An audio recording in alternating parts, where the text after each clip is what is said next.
In the days when men of valor still guarded kings, a peaceful kingdom lay silent and dark beneath the stars. The ruler of that kingdom was kind and strong of heart.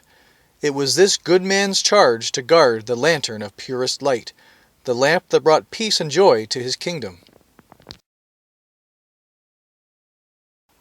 But on this sad and terrible night, an enemy of all truth and beauty swept over the castle on leathery wings, and with dreadful magic stole away the lantern that gave freedom to all the kingdom.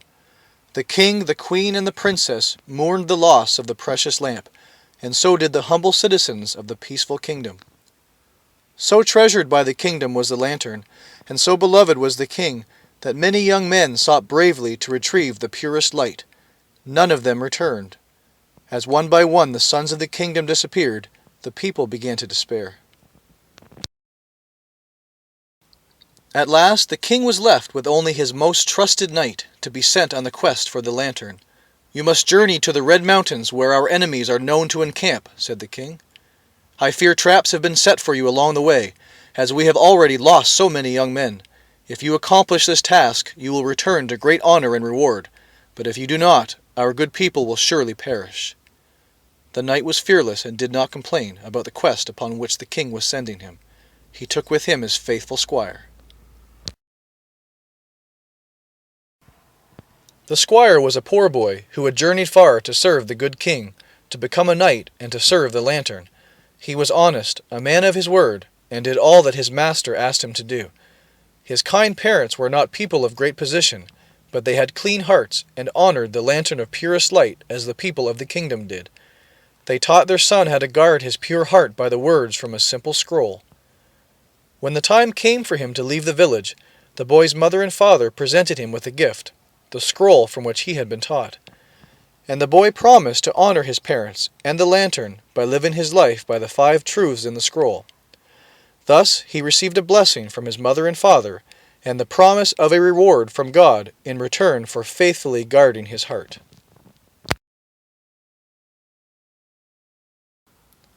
As the knight and the squire started on their journey, they spoke of their families.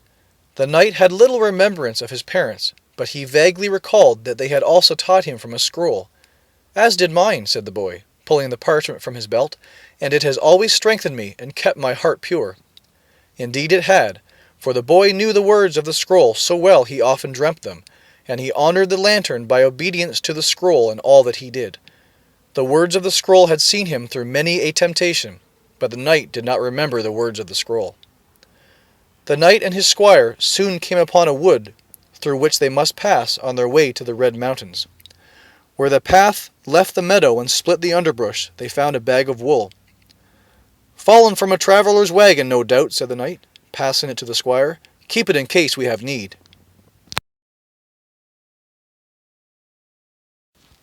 As the two travelled through the shadowy wood, they began to hear sounds like a rushing brook or wind in the trees. Deeper in the forest, the sounds became more like whispers that seemed to come from the plants and the trees and the ground. Listening intently, the knight and the boy heard evil chants, warnings to turn back, whisperings that made their hearts faint.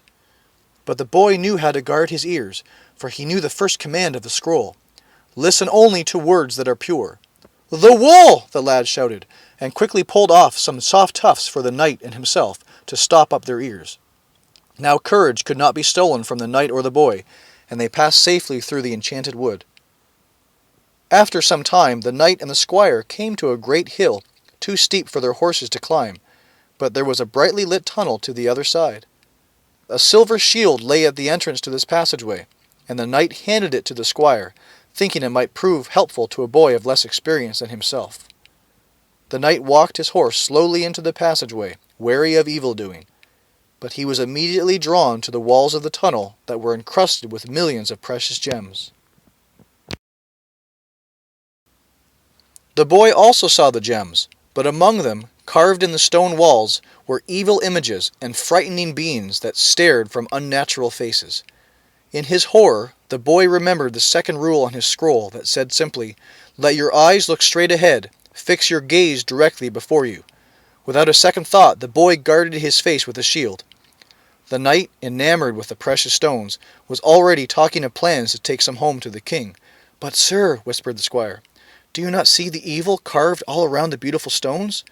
The knight looked at the squire behind his shield, then at the wall. "What? Ah, those! You are more innocent lad than I thought. I have seen all these things before in battle, and worse. Are you afraid?" "Not afraid, sir, but wary," the squire answered wisely. "And begging pardon, sir, you ought to be as well, for the scroll says—" "Silence!" shouted the knight, who usually spoke kindly to the boy. "You are only a squire! I have not become a knight because of any scroll!" With that, the knight reached up to pluck a gem from the tunnel wall, and suddenly the tunnel was plunged into darkness. The squire's horse was startled and ran. The young man saw with surprise that through his shield he could see the tunnel as though it were day. The squire turned to look back upon the knight, and fought to stop his horse, but to no avail. When the horse raced into the light at the other side of the hill, the opening in the mountain closed up into a wall of stone. The knight and his horse were lost. The squire jumped from his horse, breathless, and beat his fist against the rock. "Open! Open!" he cried, but the doorway did not reappear. Finally the boy collapsed, grieving the loss of his master. Then the squire noticed again the scroll in his belt, and grasped it tightly. "This scroll has led me safely thus far. I believe it will lead me further still." With great faith he straightened his back and went forward, his mind made up. He had settled in his heart that he would do his best to complete the quest and rescue the lantern. Even if his own life were required, he would complete it for the sake of the kingdom, and for the honor of his master, the knight.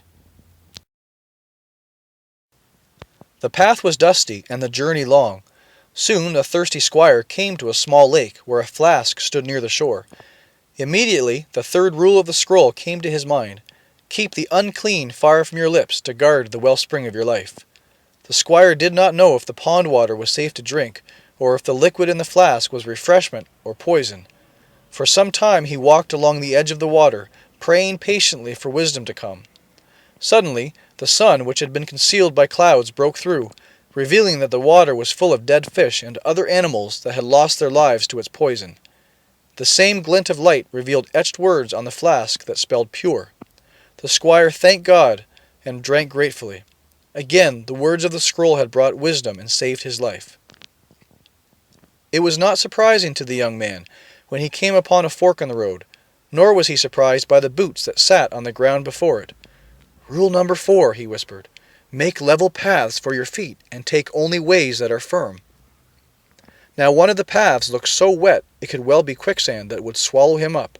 The other looked dry. But as the squire studied the boots, he thought, "Why would I need boots for a dry path? I believe I ought to take the path that seems a risk, for the wool, the shield, and the flask led me all right." Sure enough, when the squire stepped on the wet ground, it was hard as rock, and as he walked further on, he glanced to his side and saw a poor hare wander onto the dry trail and sink into the land that looked solid. Soon the young man stood before the red mountains that glowed with an unearthly fire. Stifling vapors rose up and surrounded a yawning chasm that led to the dangerous deep caverns inside. The squire sniffed the air as his hand went to the parchment at his side. The scroll says, "Breathe only that which is pure." He looked around, discovered a single beautiful flower that stood by the entrance to the cave, and plucked it. Holding the bloom close to his face, the squire breathed the scent of the flower, and was able to pass safely through the smoke to the caves inside the mountain. In a great hallway that wound down into the earth, the squire found himself between statues of stone on his right and his left. "The knight!" whispered the squire. His companion was in the same pose as he had last been seen, reaching for the precious stones on the wall of the tunnel of light. Many must have fallen because of their eyes, thought the squire, seeing all the lifted hands. Then, with a gasp, he cried, "And there is the lantern!" "There is a price for the lantern," a voice suddenly hissed.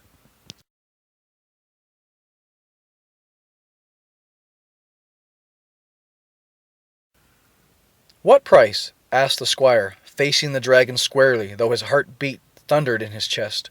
"Your scroll," snapped the dragon. "Your scroll is my price. Give it to me, and I shall return the lantern to your people." But the wise squire did not believe the creature, for dragons are known to be untrustworthy. "Give you the scroll which has served me well all my life? Never!" said the boy. And as he spoke, the ground began to tremble and crack, fire and brimstone streaming up from the deep places of the earth. "Give me the scroll!" shrieked the dragon, drawing itself to its full height, "or you will be consumed by the flames." "The scroll has always served me well," answered the boy, "and it will serve me now." And indeed, as he pulled the parchment from his belt, the scroll was transformed before the young man's very eyes into a fearsome double-edged sword. "For the lantern and the scroll!" shouted the squire, and he plunged the sword into the dragon's body. When the squire pulled his sword from the dragon's lifeless form, it immediately became a scroll again.